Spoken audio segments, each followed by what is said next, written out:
Falar da minha esposa eu me emociono porque ela mudou minha vida, Pedro.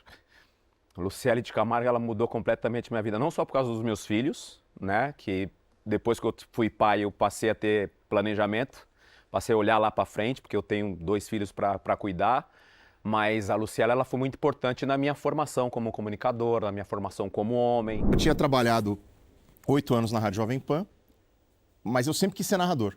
E lá eu fui produtor, apresentador, fui repórter de Fórmula 1 por 3 temporadas. Você queria ser narrador Eu queria ser desde criança? desde criança, eu não queria Aquele ser- que no jogo de botão você ficava narrando. Isso, narrava os jogos dos amigos, porque eu era o último a ser escolhido por ser muito ruim de bola, mas eu não ia embora, eu ficava lá narrando os jogos dos meus amigos. E aí todo mundo viajava.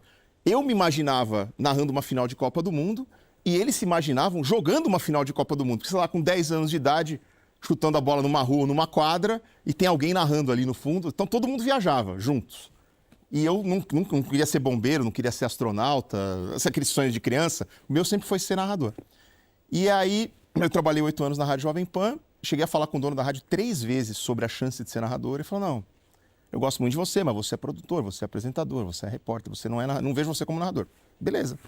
Aí a TV Cultura me ofereceu um contrato de 1 mês, que era só a copinha que eles tinham.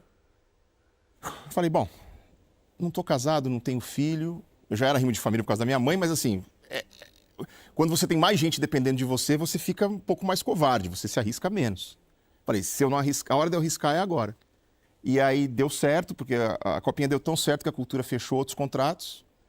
Aí meu contrato de 1 mês virou de 3, depois de 6, depois de 1 ano. E aí no meio desse ano, em 2005, a ESPN me chamou para lá e eu fiquei lá 15 anos antes de vir para cá. E agora está aqui na Globo. Bonita, bonita história, bonita história. Vamos ver se ele responde essa pergunta. Você é narrador que conta o time que torce? Time de coração? Ah, se as pessoas jogarem no Google, elas vão achar. Mas da minha boca você não vai ouvir. Ah, tá. Ó, gente. Traíra. Ô, Denilson, Traíra, hein? vem cá, a copinha pro EV pra você foi na várzea, né? Várzea, cara, várzea. Aí você me pergunta o que você queria ser, você vai dar risada, vocês vão rir. O que você queria Eu ser? queria ser pagodeiro, pô.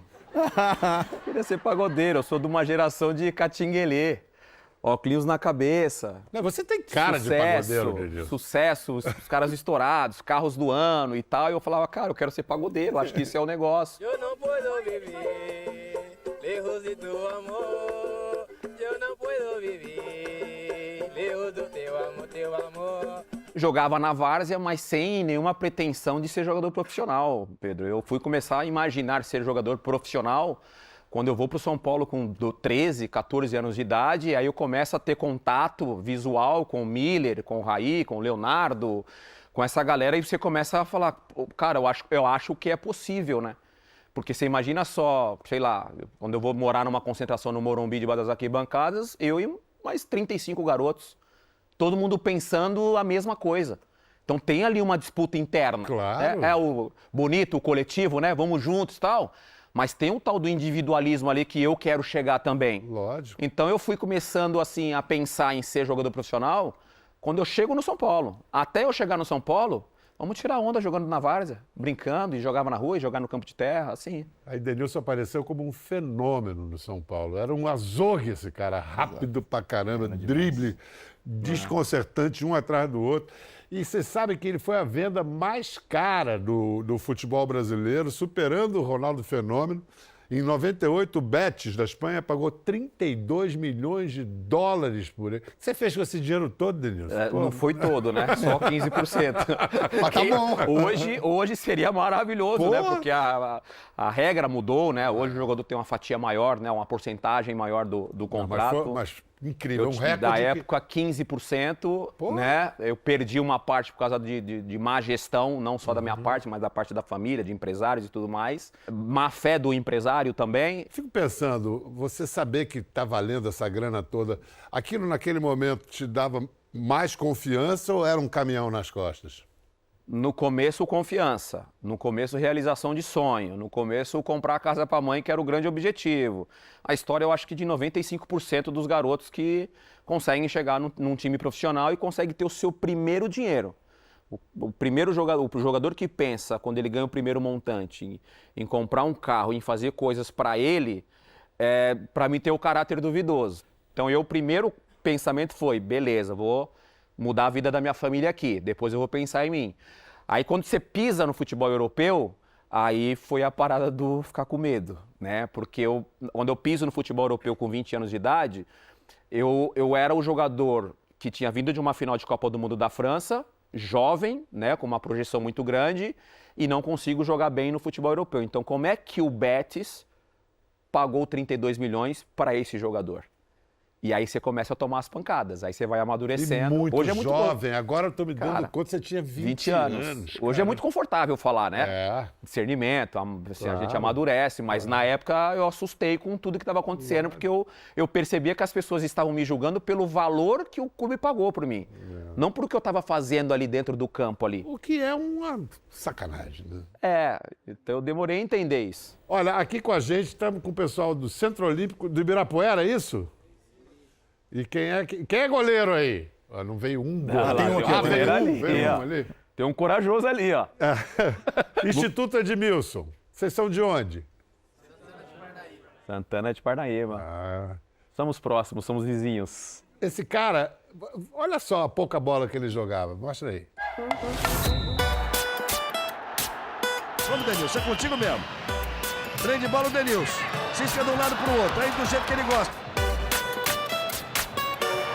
Vai, Denilson. Essa daí entrou para a história das Copas do Mundo. Essa cena. 4 em cima dele. Impressionante. 4 em cima dele. Denilson. Você tem um pôster disso em casa, pelo amor de Deus? Tem que ter. ó. Existe essa cena.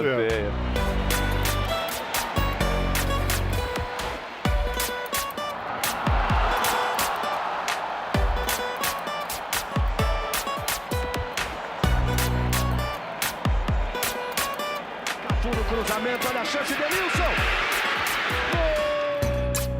Gol com a perna ruim. Copa do Mundo. Depois de novo drible, o toque de perna esquerda. Olha o Brasil chegando, toque. Gol! Lá vai Denilson, botou na frente. Lá vai ele pela esquerda.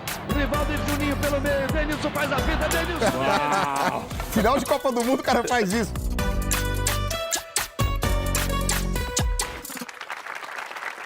Rapaz, Deitou um alemão na final da Copa do Mundo. Emocionante. botou no chão. Não, e você sabe que tem um número que é o seguinte, é o jogador de toda a história das Copas que mais entrou durante o jogo, porque você estava na reserva em 98, 22 também, e entrava todos os jogos. Entrei em todos os jogos, eu acho que de 14 jogos eu entrei 12. 12. 12 jogos, assim, isso significa muito para, enfim, acho que para todos, principalmente para vocês jovens que praticam o esporte, que nem sempre a linha de frente acaba tendo o protagonismo.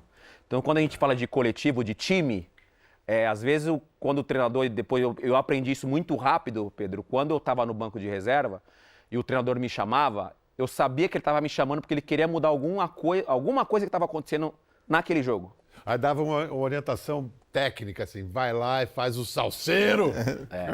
Vai pra dentro dele. Normalmente vai pra cima, assim. Eu sempre tive muita coragem, né, de driblar, nunca tive medo. Guardadas as devidas proporções, e não quero cometer nenhuma heresia Tô aqui. pensando na mesma pessoa Você que pensou no você. Garrincha? Claro. Então, é isso.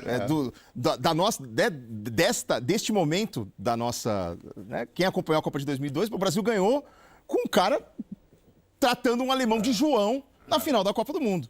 Vem cá, entre 98 e 2002, jogador por jogador, as duas opiniões, que time era melhor?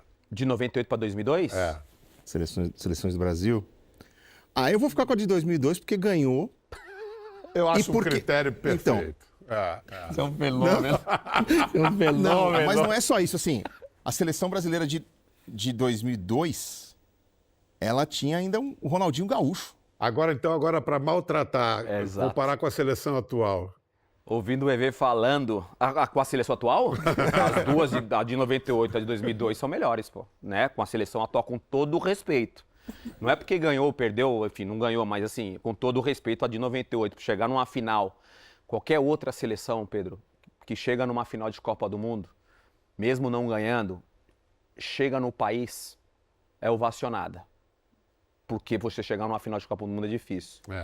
O sentimento que eu fiquei quando a gente não consegue ganhar a Copa do Mundo em 98 foi o pior possível.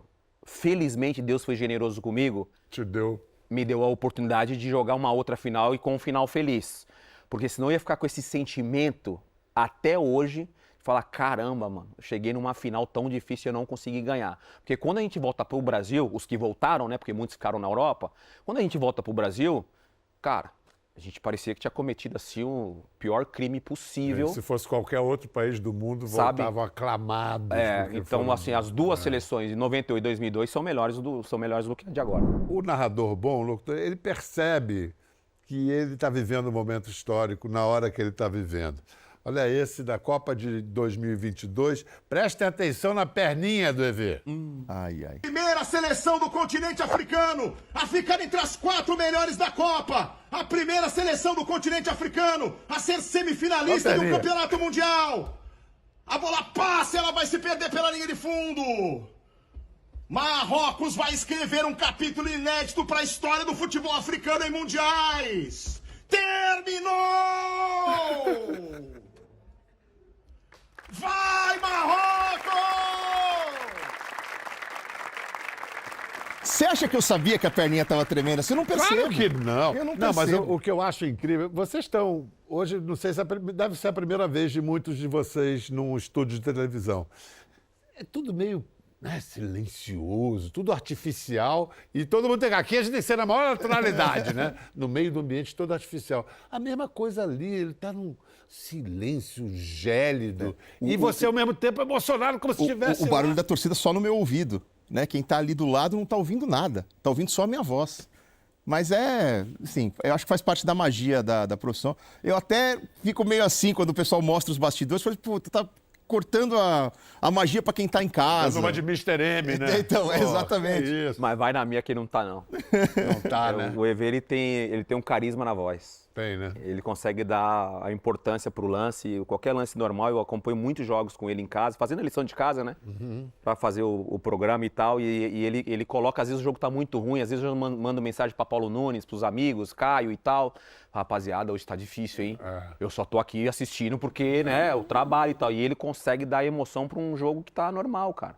Você pegou muito rápido, quer dizer, a impressão que foi rápido. Foram anos de Band, uma bela escola.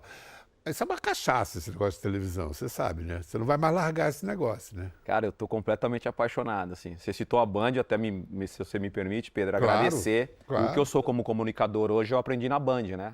Uns grandes profissionais que eu trabalhei lá. Então, quando eu recebo o convite de vir pra Globo, isso é uma convocação, pô. Isso é uma convocação, assim. Eu tinha outras oportunidades, graças a Deus eu tinha outras oportunidades. Mas quando vem a Globo, você fala, opa, peraí, calma aí. Calma, vamos, né? É a Globo, cara. Ele tem a coisa, né? Tem. Tem o carisma, ele transmite autenticidade. né?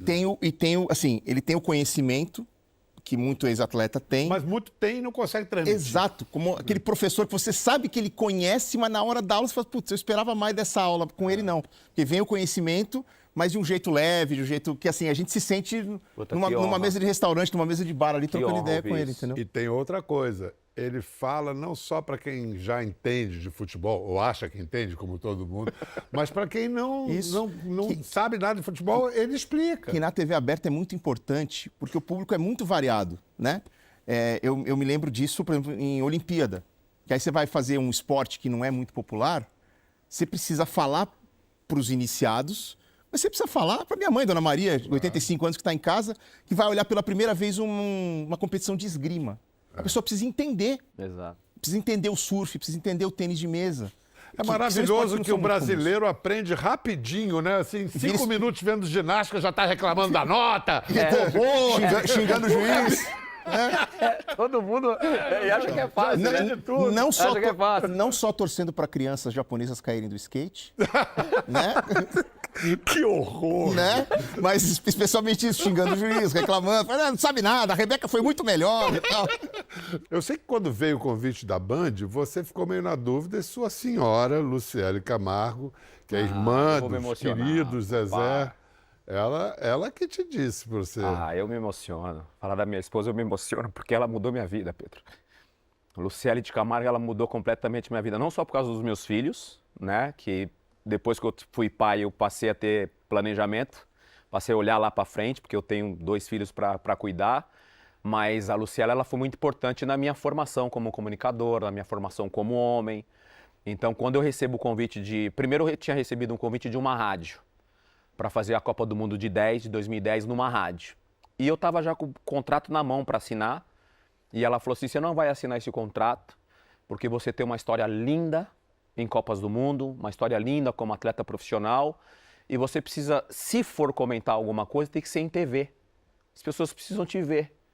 Na rádio, cara, legal, com todo respeito, mas precisa te ver. Aí passo, sim, sei lá, uma semana, 10 dias, eu recebo o convite da Band. Ela, agora sim.